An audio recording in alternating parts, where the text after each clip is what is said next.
حضرت سلیمان علیہ السلام کا جنازہ پڑھا ہے مدائن جا کے. ادھر سکیفے نہیں پہنچے گھوڑا رہ کے, اور وہ نعمت علی سدھو ایک شیعہ وہ کہے مجھے بھی وہ تو خلیفہ بنی سادہ, وہ سکیفہ بنی سادہ کے اندر وہ, میں نے کہا کہاں ہے وہ سکیفہ بنی سادہ, کوئی دیکھا بھی ہے کہ ایسے ہی کریے, ساتھ ہی مسجد نبی کے خلیفہ ساتھ ہی سکیفہ بنا ہوا ہے. میں نے کہا وہ کہتا ادھر گئے ہوئے تھے, میں کہ گئے تھے کچھ 300 سال کے فاصلے پر. جھوٹ بہت بولتے ہیں بھائی, اتنا ہی ہے, ساتھ ہی ہے. اس طرح آپ جو آتا ہے نا احد کی طرف سے جو راستہ, وہاں سے آپ دیکھیں گے تو مرکز یہ. بسم اللہ الرحمن الرحیم. السلام علیکم. یہ جو مفتی اسحاق صاحب کا میرے پاس آنا جانا ہوتا تھا فیصل آباد سے, اور یہ جو ہے نا ان کے کاشف صاحب, تو لاسٹ ایئر جب میں پاکستان گیا تھا تو یہ انہوں نے مہربانی فرمائی تھی, یہ میرے پاس ملنے کے لیے آئے تھے, اور اس میں بھی گفتگو ہوتی رہی دینی مسائل پر. یہ ہمارے گروپ کے اندر جو ہیں کاظمین بھائی ایڈمن ہیں گروپ میں, وہ موجود تھے اور ان کے سامنے گفتگو ہوئی. خیر, یہ جو اس نے کہا نا 8 منٹ کے بعد آپ گفتگو سنیں کہ نعمت علی سدھو نے سے میں نے کہا سکیفہ کدھر ہے, تو اس نے کہا یہ وہ تو یہ جھوٹ بولتے ہیں یہ لوگ, ہم تو ابھی جھوٹوں پر لعنت بھیجتے ہیں. میں نے کب کہا کہ سکیفہ جناب اتنے مائلج پر ہے, اتنی دور ہے, میں نے تو ایسے الفاظ کہے ہی نہیں. تو لہٰذا جھوٹا کون ہے؟ یہ تو بیان کرنے والے جو ہیں خود ہی بیان کریں. مولا علی علیہ السلام اس وقت پاک پیغمبر صلی اللہ علیہ وسلم کے تشییع و جنازہ میں مصروف تھے. ان کو نہ بتایا کہ وہاں سکیفے میں ہم اکٹھے ہو رہے ہیں تو آپ آئیے گا, نہیں, وہ ادھر بزی ہیں. اور دوسری طرف جو ہے سکیفہ کا معنی تو دیکھ لیں ذرا, غیاث اللغات فارسی میں جو ہے ہم عرض کریں گے تو شکایت ہوگی کہ وہ کون سی جگہ تھی جہاں پر لوگ اکٹھے ہو کر کوئی مشورہ وغیرہ کیا کرتے تھے. تو وہ چاندے کے لوگ وہاں اکٹھے ہوئے. آخر کیوں ہوئے؟ بات تو یہ ہے کہ ادھر پاک پیغمبر صلی اللہ علیہ وسلم کا تشییع و جنازہ کا مسئلہ ہے, ان کا جسد مبارک موجود ہے, ان کی جو ہے فکر ہونی چاہیے تھی, نہ کہ ان کو چھوڑ کر سکیفے جانے کا جو ہے کوئی مسئلہ تھا. تو خیر, تو یہ جو ہے جو فرما رہے ہیں کہ جناب نصوص کے لیے کہ کوئی نص نہیں ہے, پنجابی میں کہتے ہیں اور نسیا کون ہے اس میدان وچوں جی. دعویٰ تو ان لوگوں کا ہے کہ جناب ہمارے جو ہیں وہ من جانب اللہ ہیں. ہمارے شیعہ مذہب میں تو قرآن سے لے کر اور احادیث صحیحہ اور متواترہ تک, یعنی بسم اللہ کی با سے لے کر والناس کی سین تک, کبھی بھی جب بھی نبی کوئی دنیا سے گیا تو اس نے قوم کو, اپنی امت کو نہیں کہا کہ میں جا رہا ہوں, میرا وقت آخر ہے, میرے بعد تم خود ہی جو ہے میرا جانشین, میرا نائب, میرا خلیفہ منتخب کر لینا, کہیں نہیں فرمایا. تو یہ جو سید الانبیاء ہیں یہ ایسے ہی چلے جائیں, دنیا کو چھوڑ جائیں کہ تم جو ہے خود ہی جا کر جو ہے منتخب کر لینا. اچھا, تو ان کے عقیدے کے مطابق حضرت ابوبکر کو جیسے بھی ہے سکیفہ میں جو ہے تسلیم کر لیا. حضرت سعد بن عبادہ کا بتا دیں کہ کیا انہوں نے بیعت کی, صحیح و سند روایت میں دکھلا دیں کہ کیا ہوا تھا ان کا سلسلہ. اور دوسری طرف یہ کہنا کہ جو خلیفہ نہیں مانتا ہے وہ ایسا ہے ویسا ہے, تو حضرت سعد بن عبادہ جو برابر کے کینڈیڈیٹ تھے سکیفہ میں, ان کے بارے میں کیا حکم ہے؟ اپنے صحیح و سند, اپنے ہی جو ہے نقطہ نظر سے کوئی وہ روایت دکھلا دیں کہ بھی انہوں نے سکیفے میں بیعت کر لی تھی اور یہاں بعد میں بیعت کر لی تھی ان کی, جو حضرت ابوبکر کو انہوں نے خلیفہ مان لیا تھا. اچھا, اب لوگوں نے تو منتخب نہیں کیا, کس نے کیا؟ کتنے لوگ تھے وہاں پہ؟ کیا جمہوری طریقہ تھا؟ وہاں پر کی کاروائی تو بخاری شریف میں موجود ہے, ایک امیر تم میں ہو اور ایک ہم میں ہو.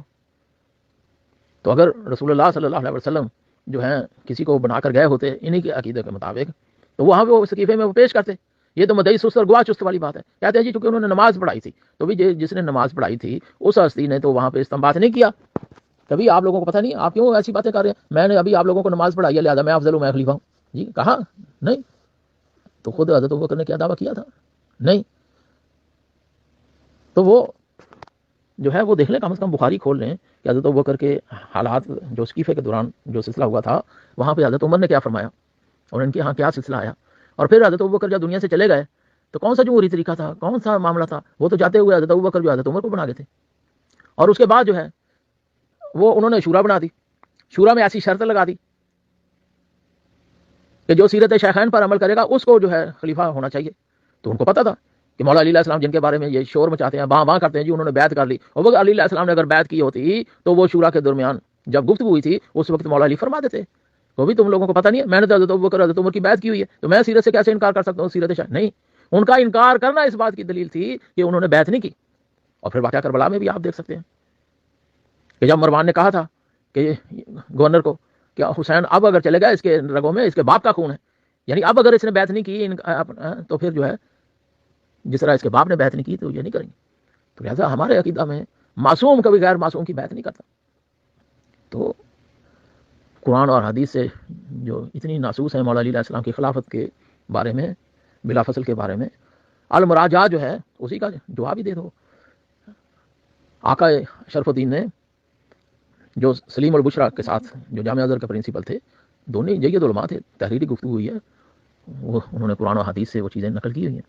اور 7واں چیپٹر جو ہے اس کا شاہ عبد العزیز محدث دہلوی سے، تو ان کا کوئی بڑا محدث نہیں ہے نا آج کے دور میں، اس کا جواب جو ہے ابقات الانوار میں 30 جلدوں میں دیا گیا، مگر 8 جلدیں چھپ سکیں. تو ایک ایک حدیث پہ جو ہے بیان ہوا، اتنی ضخیم کتاب لکھی گئی. تو یہ کہتے جی رجال کمزور ہے، اندازہ لگاؤ. وہ بندہ خدا کہنے والا تو اپنی حیثیت دیکھو کہ آپ کتنے طاقتور ہو یا رجال کمزور ہوتے ہیں. ایسے ہی بیچارے وہ 2 بیڑیوں میں پاؤں رکھنے والوں کا یہی حشر ہوتا ہے. مولوی اسحاق صاحب کو میں جانتا ہوں اچھی طرح، انہوں نے جاتے ہوئے وعدہ پورا نہیں کیا تھا کہ جناب محسن کی شہادت کے بارے میں جو اس نے کہا تھا کہ چلو شیعہ کتابوں سے ہی دکھلا دیا جائے تو میں مان لوں گا. تو میں نے دلائل الامامہ کی وہ حدیث جو مولا امام جعفر صادق علیہ السلام سے تھی اور سند کے ساتھ تھی، آیت اللہ العظمہ آغا صادق قربانی نے اس پہ دستخط اور اس کی تائید کر کے وہ جو ہے مہر لگائی تھی، تو وہ میں نے ان کو سینڈ کی تھی، مگر وہ دنیا سے چل گئے تو ان کا جواب نہیں آیا تھا. لہٰذا یہ جو ایسے معاملات ہیں کہ ہمارے ہاں جو اس بات الامامت کا جواب دے دے آغا نجفی نے اور فلک النجات ہی کا جواب دے دیں گے، تو ہمارے ہاں تو اتنی کتابیں امامت کے اوپر موجود ہیں. مسئلہ امامت اور خلافت کا ہے. جن سے پوچھا گیا مدعی سست گواہ چست والی بات ہے، وہ ذرا بیان کریں. ان سے جب پوچھا کہ کیا آپ رسول اللہ کے خلیفہ؟ انہوں نے کہا لا، میں خلیفہ نہیں ہوں، میں تو خالفہ ہوں. جی تو کس نے کہا تھا؟ تو بہرحال یہ جو ہے ایسے ہی وہ دل کو بہلانے کے لیے غالب خیال ہی اچھا. تو یہ جو ہے اس قسم کی جو ہے باتیں کرتے ہیں کہ وہ لوگ سمجھیں کہ پتہ نہیں واقعی حقیقت بیان کر رہے ہیں، اور شیعہ نعوذ باللہ جھوٹ بول رہے ہیں. استغفر اللہ. شیعہ مذہب کونوا مع صادقین کا مبالغہ میں جا کر دکھلا دیا کہ یہی وہ سچے ہیں. تو لہٰذا ہم تو سچوں کا ساتھ دینے والے ہیں، اور انہی کا مسئلہ جو ہے فدق ہو، خلافت ہو، جو بھی محمد والے محمد علیہ السلام سے جو ہے ثابت ہے. اور چونکہ مسلمات خصم سے ریفرنس دیا جاتا ہے، ان کی کتابوں سے ہی ہمارے علماء نے کتابیں لکھی ہیں، اور آج تک وہ ڈیو ہے، ان کا جواب نہیں آیا. جیسے ابھی میں نے بیان کیا ہے فلک النجات جو خود دیوبندی علماء تھے انہوں نے لکھی، عربی میں استاد نے لکھی، حافظ علی محمد نے اور اس کے شاگرد نے اس کا ترجمہ اور تشریح مزید کر دی. حکیم امیر دین صاحب نے، اللہ ان دونوں درجات کو مزید بلند کرے، اور جو اہل سنت کہلواتے ہیں ان کو توفیق دے کہ وہ اس کتاب کا جواب ہی لکھ دیں، کیونکہ یہ ان کے گھر کے علماء ہیں جنہوں نے آ کر ایسا جو ہے علمی ذخیرہ دیا اور اپنی 12 سال کی تحقیق کو انہوں نے کس انداز سے بیان کیا. تو اس کے بعد جو ہے اس بات الامامت آغا شیخ محمد حسین نجفی نے لکھی ہے، جن کے بارے میں مفتی اسحاق صاحب کہتے تھے کہ یہ جو ہے اگر 2 کتابیں میں نہ پڑھتا تو میں شیعوں کو مسلمان ہی نہ سمجھتا. ایک اصول شریعہ جو آغا شیخ محمد حسین نجفی نے لکھی، اور دوسری جو ہے خزینہ ایمانیہ جو حدیقہ سلطانیہ کا توحید کا چیپٹر ہے، پیر غلام علی شاہ صاحب نے ترجمہ کیا آقا سید حسین کی کتاب کا. تو اس میں جو توحید بیان ہوئی ہے، تو اس وجہ سے میں یہ ہوں. اور جھوٹے پر اللہ کی لعنت ہے، آپ حضرات کہیں بے شمار. یہ کاشف صاحب جو ہے نا، ان کو پتہ ہے کہ جو ہے نا، بہرحال میں اپنا چشمدید واقعہ بیان کر رہا ہوں. شیخ حسین علی کے ہاں قبلہ صاحب نے مجلس پڑھی، اور ڈگلس پورا جس کو حسین پورا یا سنت پورا کہتے ہیں، اقبال پارن تو بگاڑ، اس کے سامنے امام بارگاہ ہے، آج بھی مرکزی امام بارگاہ. اس امام بارگاہ کی گلی کی سائڈ پہ کارنر پہ نیچے دکان ہے، اوپر جو چبارے پہ قبلہ شیخ محمد حسین نجفی صاحب نے جو ہے مجلس پڑھی. ہمیں نہیں پتا تھا، لوگ چلے گئے. میں اور قبلہ صاحب جب جانے لگے تو اوپر یعنی کوٹھے کی چھت پر مجلس تھی، وہاں مفتی اسحاق صاحب تشریف لے آئے. ہم اترنے لگے سیڑھیوں پر تو وہ آ گئے، سلام دعا ہوئی، بڑے مطلب ملے قبلہ صاحب سے. اب سننا اور جھوٹے پر لعنت بھیجنا. جی میرا چشمدید واقعہ. قبلہ شیخ محمد حسین نجفی صاحب نے فرمایا کہ اب کون سا مسئلہ، اب اعلان کر دو کہ میں شیعہ ہوں. کیوں نہیں اعلان کرتے؟ مفتی صاحب نے اسحاق صاحب نے کر دوں گا، ابھی حالات جو ہے نا اس قسم کے، میں کر دوں گا، اعلان کر دوں گا. جھوٹے پر اللہ کی لعنت ہے. جی میرے سامنے کی بات ہے کہ کر دوں گا، کوئی ابھی حالات ایسے ہیں، یہ ہے وہ. تو ادھر تو یہ کہتے ہیں جی یہ اعلان کر دوں گا شیعت کا، تو لوگوں کو کیا کرتے ہیں ہمیں تو نہیں پتا تھا. اچھا جب ہم نیچے اترے باہر گلی میں تو دیکھا گھر کے بالکل سامنے ہمدانی صاحب تھے، بوسا نظارہ پیپل کالونی کے علاقے میں وہ تھے، اور ساتھ ان کے 5-4 بندے اور تھے. تو بعد میں ہمیں پتا چلا کہ مولوی اسحاق صاحب تو وہ ہمدانی صاحب تو انہوں نے کہا کہ قبلہ آغا شیخ محمد حسین نجفی سے مناظرہ کرنا ہے. گفتگو کرنی ہے. مولوی ساق صاحب نے کہا ہاں میرے تو وہ ہیں تو ہم تو کریں گے، یہ کریں گے وہ کریں گے. جی تو ہمیں تو پتا بھی نہیں، نہ ہی انہوں نے سامنے مناظرے کی بات کی. یعنی وہ بعد میں ہمدانی صاحب نے بتایا، ان لوگوں نے بتایا کہ ہم تو بعد میں مولوی ساق صاحب نے آ کر ان کو بتایا کہ قبلہ صاحب چونکہ جا رہے تھے، ان کے پاس ٹائم نہیں تھا، اس لیے کبھی اور موقع پر ان سے مناظرہ یا گفتگو ہوگی. اندازہ لگاؤ. جی تو لہٰذا کیا ہو گیا، نہ ادھر کے رہے نہ ادھر کے. اس مسجد میں سے جہاں پر وہ رہتے تھے اور ان کا پھر کیا حال ہوا، ان سے ہی یہ جو ان کے شاگرد ہیں یہ کاشف صاحب، وہاں پر بھی انہوں نے وہاں سے ان کی چھٹی کروا دی. تو اپنی خیر مناؤ گی اب یہاں وہاں سے جا کر وہ کیا سلسلہ کریں. لہٰذا شیعہ سنی مسئلہ کو آج کا تھوڑی. الحمدللہ ہمارے علماء نے جو قرآن اور حدیث مبارکہ سے جو ہے خلافت اور امامت پر اتنا کام کیا، اتنی کتابیں لکھی ہیں کہ آج تک یہ جواب نہیں دے سکے، نہ دے سکیں گے. جی جزاک اللہ. بسم اللہ الرحمن الرحیم. السلام علیکم. اس سے پہلے جو میں نے گفتگو کی ہو چکے، میں نے ان کی گفتگو 8-9 منٹ تک سنی تھی، جس میں اس نے میرا ذکر کیا، اس لیے میں نے تھوڑا سا بیان کر دیا. آگے جو انہوں نے کاشف صاحب نے باتیں کی ہیں اپنے منہ میاں مٹھو، اور کیا بات ہے جناب. تو ظاہر ہے بیچارے اگر ایسا ہوتا، خود جو اسحاق صاحب تھے جس جگہ پر وہ بیٹھے تھے جال والی عبداللہ صاحب والی مسجد میں، اگر وہ ایسے ہی تھا تو بعد میں ان کا بھی اس طرح گول کیوں ہو گیا. یہ کاشف صاحب وہاں سے ان کا بھی کیا حال ہوا سب جانتے ہیں. انہوں نے جا کر الگ سے یہ سلسلہ شروع کیا. تو خیر انہوں نے جو کچھ بیان کیا ہے، ایک وقت میں ایک مسئلہ بیان کرتے نا تو پھر تو ہوتا سلسلہ. اب جس صاحب نے صحیح مسلم کا حوالہ دیا تو کیا اس کا انہوں نے کوئی جواب دیا؟ یہ کیا جواب ہوا کہ جی بخاری اور مسلم ہماری کتاب ہے تو اس میں یہ لکھا ہے کہ شیعہ مانتے ہیں. بندہ خدا، اصول مناظرہ کے مسلمات قسم سے ریفرنس دیا جاتا ہے جن کو لوگ مانتے ہیں. اب اگر ہم کہیں کہ ہم کافی میں یہ لکھا ہے، نہج البلاغہ میں یہ لکھا ہے، آپ مانو گے؟ کیونکہ آپ کہیں گے نہیں بھائی یہ تو شیعوں کی کتاب ہے، ہم کیوں مانیں. اچھا عیسائیوں سے بات ہو تو آپ اس کو کیا قرآن حدیث پیش کرو گے؟ نہیں، بائبل کا ریفرنس دو گے جس کو وہ مانتے ہیں. تو بخاری اور مسلم کا شیعہ ریفرنس اس لیے دیتے ہیں کہ آپ اس کو صحیحین میں مانتے ہیں. اور شاہ ولی اللہ محدث دہلوی نے جو بیان کیا کہ جو اس کی ایک بھی حدیث کا انکار کر دے وہ اہل سنت سے خارج ہو جاتا ہے. تو پہلے اپنے جو ہے نا کسی مکتب پر آؤ، جس کو سنی قبول نہیں کرتے تو وہ بیچارے کیا بات کریں گے. خلافت و امامت کا مسئلہ، اچھا جی وہ کہہ رہے ہیں تو کوئی جواب نہیں دیا بخاری اور مسلم کا کہ ان کے اندر کیا لکھا ہوا ہے خلافت کے بارے میں، سقیفہ کی کارروائی کے بارے میں، اور کس طرح حضرت ابوبکر بنے، کس طرح بعد میں حضرت عمر بنے. آخر ان سے پوچھا جائے کہ خلیفہ بننا جیسے بھی تھا معاملہ، کیا وہ صرف حضرت ابوبکر اور حضرت عمر تک ہی رہا، آگے نہیں چلا؟ تمہارا عقیدہ ہے امامت اور خلافت کیا ہے، ذرا بیان کر دو. حضرت عثمان کے بارے میں جو کچھ بیان ہوا ہے وہ کم از کم مودودی صاحب کی خلافت و ملوکیت تو پڑھی ہوگی، پھر اس کا جواب جو ہے امامت و ملوکیت بھی اس نے پڑھی ہوگی. تو کیا معاملہ ہے؟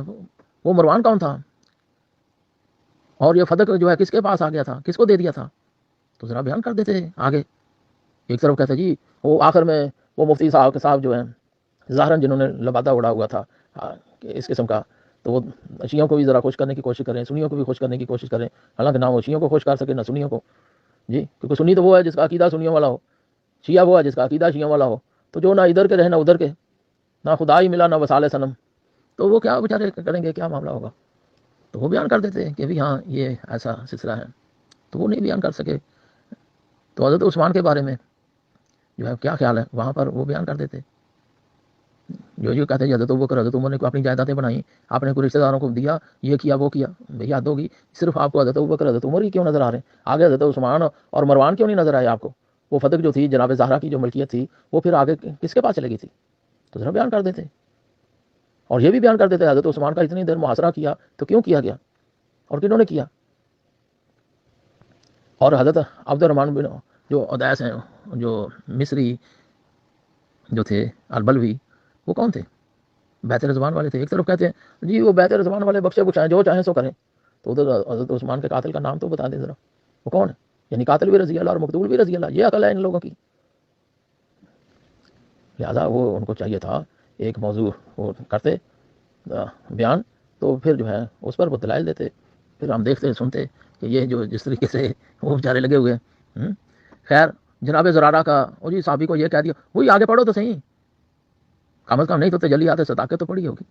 جب کرم دین بھی نے یہ باتیں لکھی ہیں آگے جواب دیا انہیں آگا نشوی نے، پوری روایت پڑھو، آگے سلسلہ بیان کرو. تو اس لیے مولا چونکہ حکومت مخالف تھی، جو مولا کے ساتھ قریب ہوتے تھے ان کے اوپر جو ہے ظلم زیادتی ہوتی تھی، اس لیے وہ پبلک میں لوگوں میں جناب زرارہ کی مخالفت کرتے تھے کہ ان کے اوپر جو ہے حکومتی سطح پر ظلم نہ ہو. تو اس کو بیٹے کو کہا تھا، وہ کدھر پڑھنی ہے انہوں نے روایت کہ آگے مولا نے جو وضاحت فرمائی کہ میں یہ اس لیے کہتا ہوں تاکہ دشمنوں کے شر سے، حکومت کے ظلم و جور سے جو ہے جناب زرارہ بج کہ یہ اہل بیت کے پیروکار ہیں، تو ظاہر ہے حکومت جو ہے ان کو جو ہے ظلم کا نشانہ بناتی ہے۔ زندہ شیعوں کے ساتھ کیا کچھ ہوتا رہا، تو یہ لوگ جو ہیں بیچارے بس ایسے لگے ہوئے ہیں۔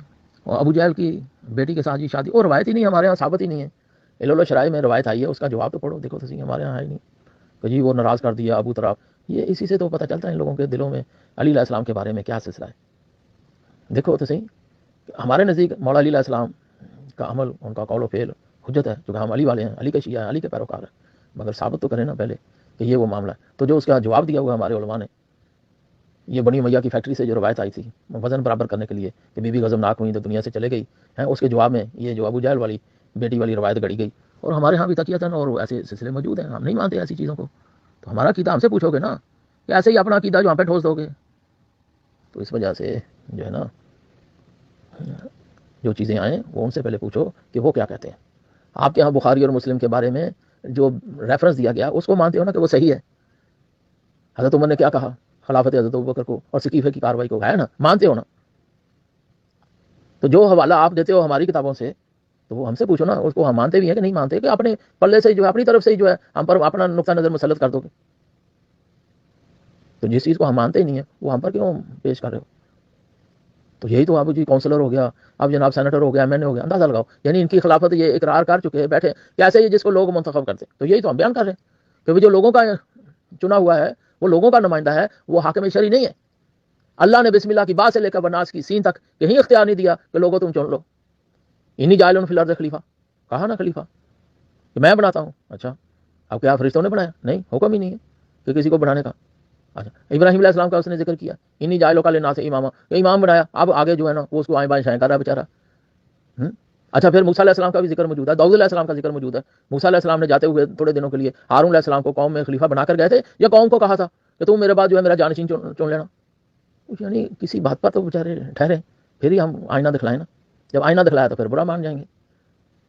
تو ایسے ہی بیچارے جو ہے بول بلیوں میں پڑ، اور جو شرف الدین صاحب سے میں نے، اور شرف الدین شیعہ تھا ہی نہیں، جسے پوچھ لیا ہے اس کو تو ہم نے جو ہے سنیوں والا عقیدہ ہے اس کا کہ خلافت جو ہے وہ لوگ جس کو چنے تو وہ خلیفہ ہوتا ہے۔ یہ شیعوں کا موقف ہی نہیں ہے، شیعہ کا موقف تو قرآنی اور ایمانی ہے کہ خلافت جو ہے من جانب اللہ ہے، اللہ کی طرف سے یہ عہدہ ہے، اللہ چنتا ہے اور اپنے نبی اور کے ہاتھوں اعلان کروا دیتا ہے، جیسے موسیٰ علیہ السلام سے اعلان کروایا ہارون علیہ السلام کا، اور پاک پیغمبر سے اعلان کروایا مولا علی کا، قوم غدیر کے مقام پر، دعوت ذل عشیرہ کے مقام پر۔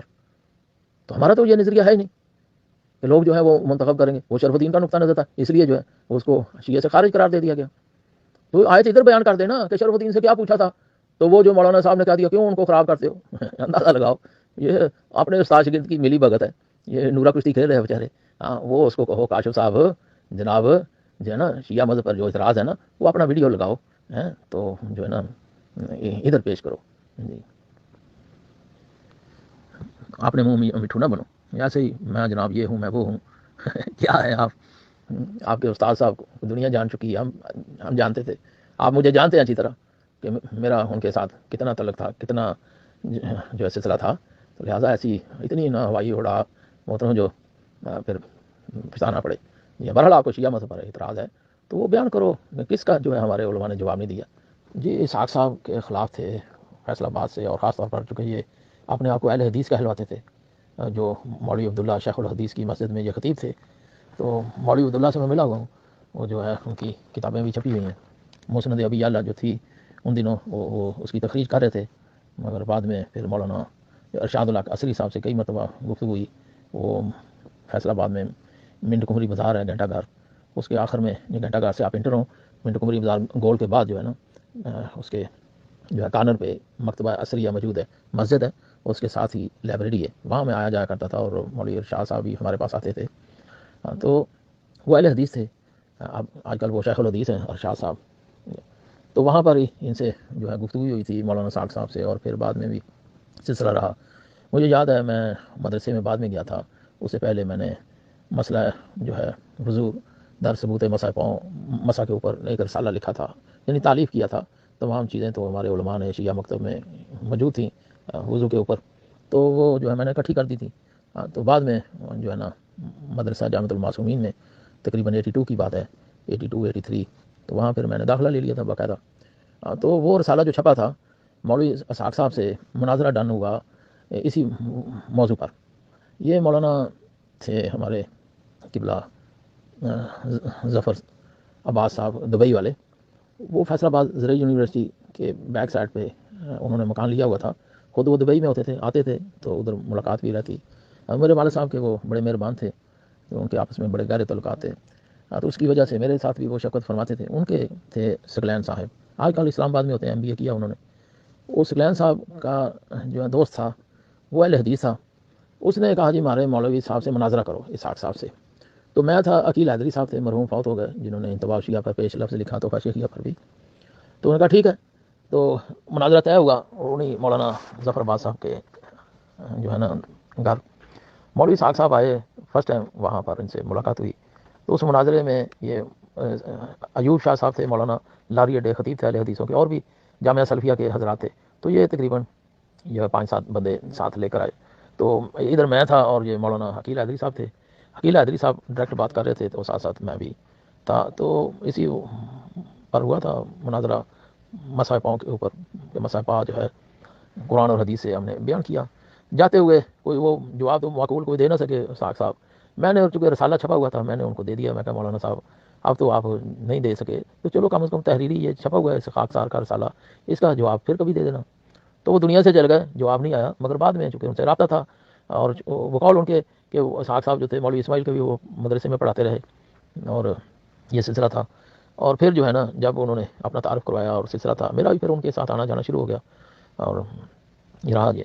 مگر یہ جو اہل حدیث تھے, اس نے مولوی اسحاق صاحب نے, آپ کو پتہ ہے یزید کے ابا کا میں نام نہیں لیتا, یہ جو کاشف ہے نا جو رضی اللہ کہہ رہا ہے نا, اس کو کہو کہ اپنے استاد کے منہ سے رضی اللہ دکھلاؤ. جی ہاں, وہ کس طریقے سے یزید کے ابا کا ذکر کیا کرتے تھے کہ مولا علی کو گالیاں کون دیتا تھا, کون دلواتا تھا. یہ مولوی اسحاق صاحب کی ویڈیو لگے ہوئے ہیں.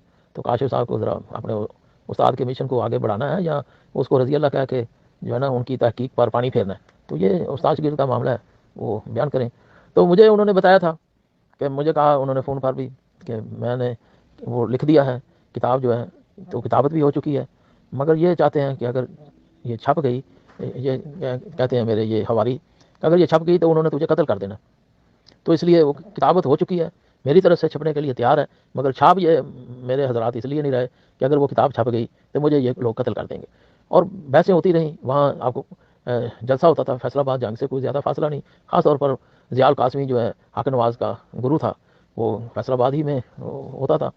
اور وہاں پہ ماں بیٹا کانفرنس رکھی انہوں نے ادھر ٹوٹیاں والے خوہ میں. حق نواز آیا اور دوسرے بھی بعد میں سلسلے جو ہیں رہے, یہ اعظم طارق وغیرہ وہی ہوتے تھے. تو ادھر مولوی ارشاد صاحب جو تھے, یہ اس کانفرنس کی وجہ سے ظاہر ہے کہ انہوں نے ضیاء کا دور تھا, اس کے بعد جو عروج تھا ان ناصبیت کو, اور حکومت کی سرپرستی تھی, وزیر اعلیٰ کی سرپرستی تھی. تو کافر شیعہ کافر ہر طرف سے لگے ہوئے تھے, کیونکہ ڈی سی ان کا, ایس پی ان کا, وزیر اعلیٰ ان کا, تو سارے معاملات اوپر ضیاء بیٹھا ان کا, تو یہ کام کر رہے تھے. تو ناصبیت جو تھی یہ سلسلہ تھا.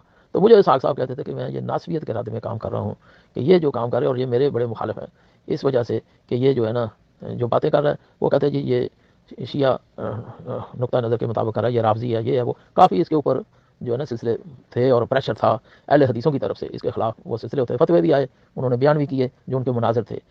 تو اس طرح یہ چونکہ اس کا جو تھا وہاں پہ سلسلہ وہ مضبوط تھا, لوگ اس کی عزت کرتے تھے, بزرگ کر کے تحقیق کر کے, اور بیٹھے ہوئے تھے وہاں, ان کے مقابلے میں کوئی بندہ بھی نہیں تھا. تو مولوی اسحاق صاحب وہاں پہ اپنا چورن بیچتے رہے بیچارے, سلسلہ کرتے رہے. ویسے یہ تھا کہ وہ تحریف قرآن کے بارے میں جب یہ بیان کرتے ہیں, آپ کو پتہ آج بھی یہ جو ہے ہمارے سنی بھائیوں کو مغالطہ دیتے ہیں جی شیعہ تحریف کے قائل ہیں. تو مجھے انہوں نے کہا کہ وہ خطبہ جمعہ دیتے تھے نا, وہاں پہ ریکارڈ ہوتا تھا پنجابی میں, اکثر وہ خطبہ دیتے تھے, یعنی 1 گھنٹے کی تقریباً تقریر ہوتی تھی ان کی, ریکارڈ ہوتی تھی ان کے ہاں. تو مجھے انہوں نے کہا کہ بھی آپ مجھے دیں, میں نے تحریف قرآن کا یہ اعتراض کرتے ہیں تو اس کا جواب دینا. تو وہ میرے ہاں مکتبے میں آتے تھے اور میں نے بھی کتابیں دیں ان کو, تقریباً مجھے یاد ہے اس وقت 22-23 کتابیں میں نے تحریف قرآن کے رد میں شیعہ کتب دی تھیں جی. تو وہ ساری ان کو میں دے کے آیا تھا. انہوں نے خطبہ جمعے میں بیان بھی کیا تھا کہ یہ کتابیں دیکھو, یہ لوگ کہتے ہیں کہ شیعہ تحریف کے قائل ہیں, یہ شیعہ علماء کی کتابیں. تو وہ 22 کتابیں تو میرے مکتبے سے دی تھیں انہوں نے. کاش وہ خطبہ کہیں ان کے ہاں ریکارڈڈ ہوگا, کہیں یہ جو ہے ان کے پیروکار وہ ڈھونڈ دیں گے کہ انہوں نے جو ریفرنس باقاعدہ دیے تھے. تو اس طرح یہ ناصبی حضرات جو تھے اس کے خلاف تھے, وہ چاہتے تھے, وہ کہتے تھے کہ یہ رافضی ہو گیا, یہ شیعہ ہو گیا. یہ شیعوں کو یقین دلاتے تھے کہ نہیں, اور پھر ایسی یہ بات کر جاتے تھے کہ جو شیعہ کے عقیدے کے مطابق نہیں تھے، جیسے کہ ان کی کھچیں جو ہیں وہ مشہور ہیں، یوٹیوب پہ لگی ہوئی ہیں، کتنی اس نے مذہب اہل بیت کے خلاف باتیں کی ہیں مولوی صاحب نے، اور خلافت کے اوپر بھی، امامت کے اوپر، کیا اس کو پتہ نہیں کہ شیعہ نقطہ نظر خلافت اور امامت کیا ہے؟ پتا تھا سارا، مگر وہ چند روز اپنی وہ مسجد پہ قبضے کے لیے وہ چارہ لگا ہوا تھا، ان کو بھی خوش کرنے کی کوشش کر رہا تھا، شیعوں کو بھی خوش کرنے کی، تو چلا نہیں معاملہ۔ بہرحال اس کی بیچارے کی فوتگی ہو گئی جب، تو اس کے بعد اس مسجد سے چھٹی ہو گئی، کیونکہ وہ برداشت کر رہے تھے اس کو کہ باتیں ایسی کر رہے تھے، تو آخر وہ جب فوت ہو گیا تو یہ کاشف صاحب جو تھے وہاں جمعہ پڑھانے کے لیے آئے، یا کیا یہ سلسلہ، انہوں نے ان کو زبردستی وہاں سے نکال دیا۔ پھر یہ وہ ادھر کافی فاصلے پر جا کر فیصل آباد ہی میں انہوں نے اپنی وہ 1.5 اینٹ کی جو ہے نا مسجد کو الگ سے بنانی، وہاں سلسلہ انہوں نے شروع کیا۔ آج کل ظاہر ہے کچھ اتنا عرصہ ہو گیا تو 4 حواری آخر ان کے ساتھ مل ہی گئے ہوں گے اسی طرح کے سلسلے۔ ہاں، تو یہ ان کے ساتھ ہوا تھا کہ وہاں مسجد سے ان کا بوریا بستر گول ہو گیا مولوی صاحب کی وفات کے بعد، تو نہ ہی ان کا کوئی شاگرد تھا جو، نہ ہی ان کا کوئی آگے جانشین تھا جو مسجد سنبھال لیتا۔ مولوی صاحب کی زندگی میں تھا جیسے بھی تھا، وہ لوگ برداشت کرتے تھے، جب وہ دنیا سے چلا گیا تو اس کا بوریا بستر وہاں سے گول ہو گیا، جال کھانے والوں سے جو مسجد تھی مولوی عبداللہ کی، وہاں پہ کاشف صاحب کا بھی بوریا بستر گول ہے۔ جی جزاک اللہ۔ دیکھیں، خلافت و امامت کا مسئلہ ہمارا 1400 سال سے موجود ہے شیعہ سنی کے درمیان۔ یہ جو ہے جن کو سنی قبول نہیں کرتے وہ بیچارے کیا بات کریں گے، کہ یہ پہلے اہل سنت کے جو علماء محدثین ہیں فیصل آباد کے ہیں، وہ چونکہ یہ ظاہراً اہل حدیث تھے، تو اہل حدیث تو ان کی تائید حمایت کریں تو پتہ چلے نا۔ یہ وہ تو ان کے مخالف تھے، وہ تو ان کو رافضی شیعہ بنا کر جو ہے فارغ کر کے جامعہ سلفیہ والے دیکھ لیں، مولانا ارشاد الحق عصری صاحب سے بیان دلوا دیں کہ یہ کاشف صاحب جو ہیں، کہ اہل حدیث جو علماء ہیں جن کو جانتے ہیں لوگ کہ مولوی صاحب اور اس کے شاگرد یہ کاشف صاحب جو تھے، ان کے عقائد و نظریات مکتب اہل حدیث کے مطابق ہے، کوئی بیان کر دے جی، تو پھر جو ہے چلو خیر، بہرحال وہ خود تو ہے نا کہنے والے۔ تو خلافت و امامت کا مسئلہ تو ہمارا 1400 سال سے ہے، صحیح ہے۔ پہلے تو توحید ہے نا، پھر نبوت ہے۔ ہمارا چونکہ ختم نبوت پر اتفاق ہے، مجھے یاد ہے مولانا صاحب بڑے خوش ہوتے تھے جب کہیں کوئی قادیانیوں کا پروگرام ہوتا تو میں وہاں پہ جاتا، تو مجھ سے وہ خوش تھے کہ کہتے تھے سدھو صاحب بہرحال کہ آپ جو کام کر رہے ہیں بڑا کام ہے، کہ آپ جا کر ان کے اندر بیٹھ کر ان کا جب مربی بات ختم کرتا ہے تو آپ وہاں پر گفتگو کر کے آتے ہیں۔ ہمارے ہاں تو کوئی جاتا ہی نہیں ہے، ان لوگوں میں ہمت ہی نہیں ہے کہ یہ جا کر وہاں پر جا کے ان کے مجمع میں جا کر بات کرے، تو جھوٹے پر لعنت ہے۔ یہ مولوی صاحب مجھ سے خوش تھے کہ جہاں کہیں کوئی ان کا پروگرام ہوتا ہے مرزگیوں کا تو یہ ناچیز جو ہے نا چلے جاتا تھا۔ جی خیر، چونکہ یہ میرا پسندیدہ ٹاپک تھا، اور یہ تحفہ قادیانیہ 886 صفحات کی اویلیبل ہے، چھپ گئی ہے، اس میں ہم نے قادیانیوں کو جو ہے آئینہ دکھلایا کہ یہ دیکھو، آپ جو ہے نا مرزا صاحب کو تھارولی پڑھو تو پھر جو ہے اس پر غور کرو، میں بھی جو ہے کوئی اثر ہو ہی جائے ان لوگوں پر۔ تو خیر، مولوی صاحب جو تھے وہ اس قسم کی جو تبلیغ کرتے تھے تو اس سے تو اہل حدیث بھی اس کو اہل حدیث نہیں سمجھتے تھے۔ اور میرا یہ مسئلہ تھا ان لوگوں کے لیے کہ بھی دیکھو، اہل حدیث ظاہراً لوگوں کو کافر و مشرک بناتے ہیں۔ وحدت امت کے خطبات ہیں، وہ جمع ہوئے کتابی شکل میں، خود مولوی صاحب نے مجھے دی ہے کتاب، میرے پاس ادھر بھی پڑی ہوئی ہے۔ کو اتحاد اور اتفاق کے لیے وہ زیادہ زور دیتے تھے، اور بیچ میں جو یزید کے ابا کے ساتھ اور ناسبیت کے رد میں وہ جو کام کرتے تھے وہ ان لوگوں کو جو ہے قابل قبول نہیں تھا اہل حدیثوں کو، اور لوگوں اس لیے انہوں نے اس کو رافضی شیعہ کہنا شروع کر دیا تھا۔ خیر، تو یہ لوگ جو ہیں نام نہاد مواحد جو ہیں، یہ خود کو کہتے تھے کہ ہم یہ اہل حدیث جو کہ ہم جناب ہیں، خاص طور پر یہ طالب الرحمان جو پالٹا پہ آتا تھا، مناظرے وغیرہ کرتا تھا، ان سے بات چیت ہوتی تھی، وہاں سب جانتے ہیں، اور اس کا بھائی جو توصیف الرحمان ہے، سعودیہ کا مال کھانے والے، جو دوسروں کو شرک کے شور مچا رہے ہوتے ہیں، تو ان کو جو ہے نا شرک فی ذات کی بات ہے کہ اللہ کی ذات کے مقابلے میں ایک ایسا اللہ انہوں نے بٹھایا ہوا ہے جو آسمان پر ہے، جو ہر رات جو آسمان سے اترتا ہے۔ ان کے امام ابن تیمیہ نے اتر کر بھی دکھلایا تھا جی، تو اس کا جواب ہم نے دیدار الہی میں دیا۔ تو یہی کاشف صاحب سے میری بات بھی ہوئی تھی، کبھی یہ رسالہ جو چھپا ہوا ہے انہوں نے کہا جی اس میں ضعیف حدیثیں ہیں، یہ ہیں وہ ہیں۔ میں کہا بات تو یہ ہے کہ بھی آپ دیدار الہی کا رد لکھ دو، ہم نے تو ثابت کیا کہ یہ جو اہل حدیث ہے یہ دوسروں کو کافر مشرک کہتے تھے صفات فعلیہ میں، کہ زندگی موت و حیات، وہ کہتے ہیں درباروں پہ جانا، ان سے اولادیں مانگنی، لینا دینا، یہ شرک ہے۔ اچھا، تو ہم تو قائل ہی نہیں ہیں کہ نبی اور امام سے اولاد لیں، ان سے مانگیں، مانگتے ہم اللہ سے ہیں، واسطہ ہے ان کے ہاں ہم درخواست دیتے ہیں کہ آپ اللہ اور ہمارے درمیان وسیلہ ہیں، ہماری فریاد ہے، ہماری درخواست ہے، ہماری التجا ہے، آپ اللہ سے ہمیں اولاد دلوائیں، آپ ہمیں اللہ سے شفاعت دلوائیں، آپ اللہ سے ہمیں زندگی دلوائیں، کیونکہ زندگی موت و حیات کا خالق مالک اللہ ہے۔ تو ہم تو وابتغوا الحل وسیلہ کے قائل ہیں۔ سورہ النساء کی آیت نمبر 64 بھی جو ہے واضح طور پر ہم مانتے ہیں، اور آپ حضرات دیکھتے ہیں کہ وسیلہ کے لیے جو ہے 2 آیتیں ہیں، اور اولی الامر کے لیے بھی 2 آیات ہیں۔ تو جہاں اتنی آیات ہیں قرآن پاک میں تو صرف یہ دو کیوں ہیں؟ اور دنیا اور آخرت یہ بھی نظام دو ہی ہیں۔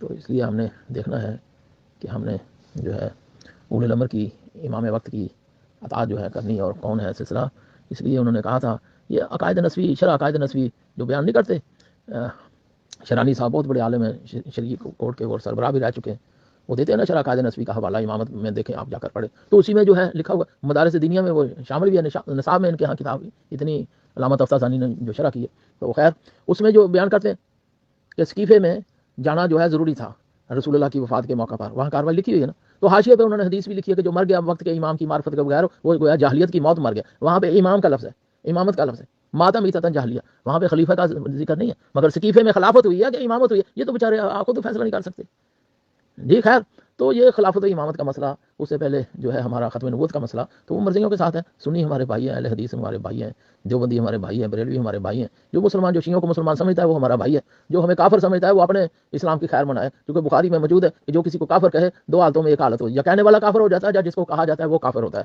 دونوں میں سے جو ہے ایک ضرور کافر ہوتا ہے، تو کافر شیعہ، کافر کہنے والے ایک شیعہ، اور کتنی مرتبہ کہا کافر، یہ حضرات خود ہی دیکھ لیتے اور خود ہی سلسلہ کرتے، ہم کہتے ہیں کہ کسی ایک مسئلہ میں اتفاق کرو اور وہ اس پر اجماع کرو کہ یہ وہ اجماعی مسئلہ ہے ہمارے ہاں، جو اس کا منکر ہے وہ کافر ہے، ہاں ہم دکھلاتے ہیں ختم نبوت ہمارا اجماعی مسئلہ ہے، بعد رسول صلی اللہ علیہ وسلم کوئی نبی نہیں پیدا ہو سکتا جو کہے ہمارے مولا کا فرمان ہے اس کا خون مباح ہے، یعنی اس کو کوئی قتل کر دے تو قاتل کو کوئی سزا نہیں، ہمارے ہاں موجود ہے، مگر تم دکھلاؤ جو ہمارے سنی بھائیوں کو جو ہے شیعت کے خلاف نفرت پھیلاتے ہو، تو آپ دکھلاؤ کہ تمہارے ہاں وہ فارمولہ، وہ کلیہ، وہ اصول بتاؤ کہ جو اس کا منکر ہو وہ کافر ہو، اور وہ شیعوں پر فٹ کر کے دکھلاؤ، پھر ہم دکھلائیں گے کہ وہ تمہارا قاعدہ، کلیہ، اصول، فارمولہ اس کی زد میں تمہاری کتابیں کھول کر دکھلائیں گے، آئینہ دکھلائیں گے کہ کیا وہ فٹ آتی ہے، پھر نہ پچھتانا، ہاں وہ پہلے بتاؤ کہ کس حوالے سے شیعہ کافر ہے، بتاؤ، یعنی تحریف قرآن کا لے لو،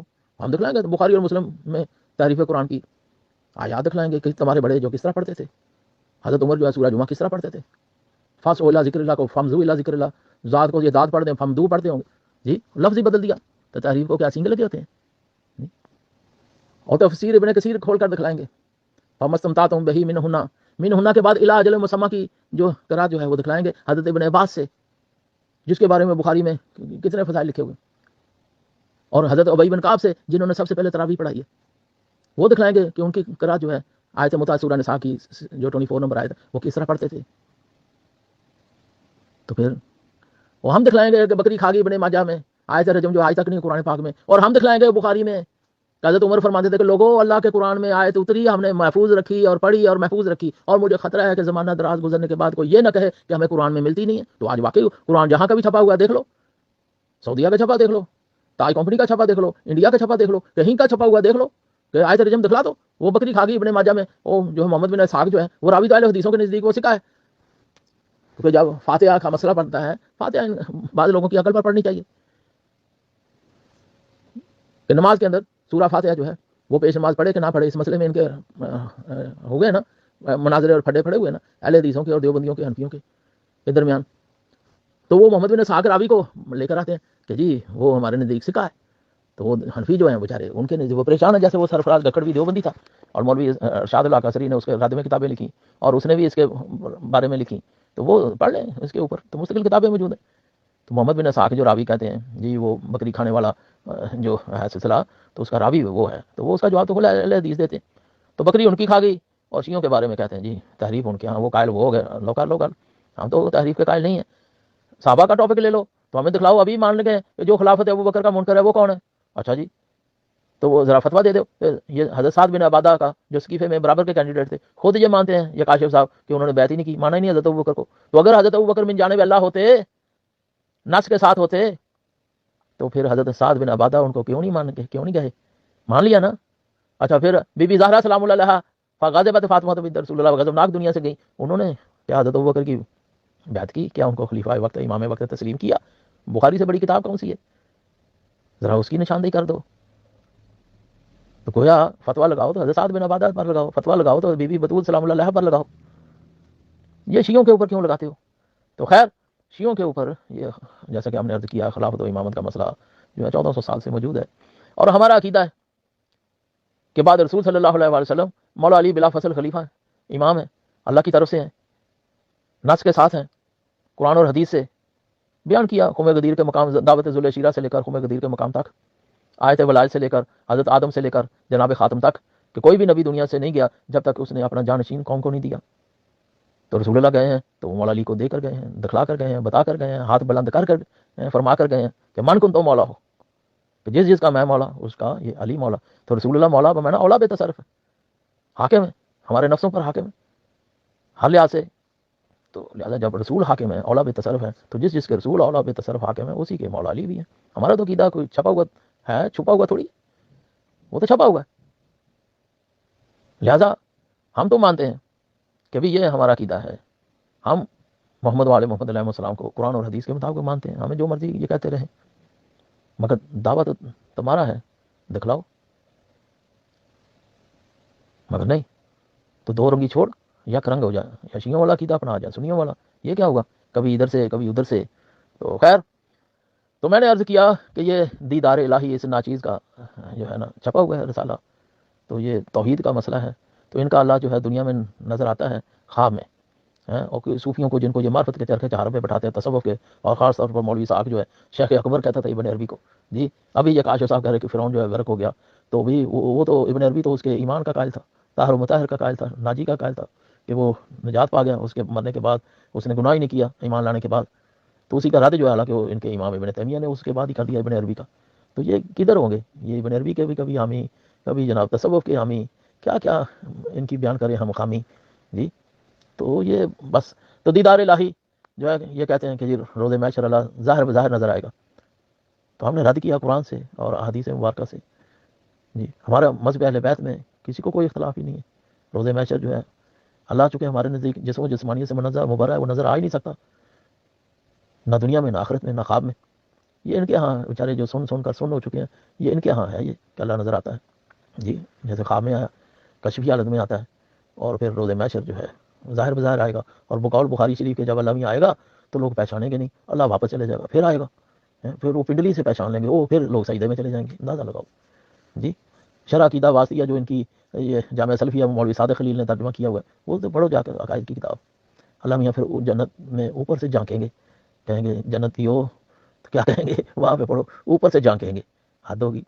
تو بہرحال ان کا عقیدہ توحید جو جن کے ساتھ ہم عقیدہ توحید میں جو ہے ایگری نہیں ہے، وہ آگے بیچارے نبوت میں اور خلافت میں کیا عقیدہ اپنا صحیح بیان کریں گے، جن کے نزدیک 40 سال تک نعوذ باللہ رسول پاک جو ہے ایسے رہے، اور جن کا آپریشن ہو گیا، پہلے بچپن میں سرجری ہوئی استغفر اللہ، نکالا اور سینے میں کچھ بھرا، پھر پہلی جب آیت کا شان نزول ہوا غار کے اندر اس وقت کیا، پھر تیسری مرتبہ جب معراج پہ چلے اس وقت کیا، اور شاہ عبدالعزیز مدذلوی نے تفسیر عزیزی میں علامہ نشر کلا کا صدرہ کی تفسیر میں بیان کر دیا کہ نعوذ باللہ وہ جو ہے نا سینہ چاک کیا اور کیا نکالا اور کیا داخل کیا، وہ میں نہیں کہہ سکتا، وہ خود ان کے ہاں پوچھیں ان کی کتابوں میں کیا لکھا ہوا ہے۔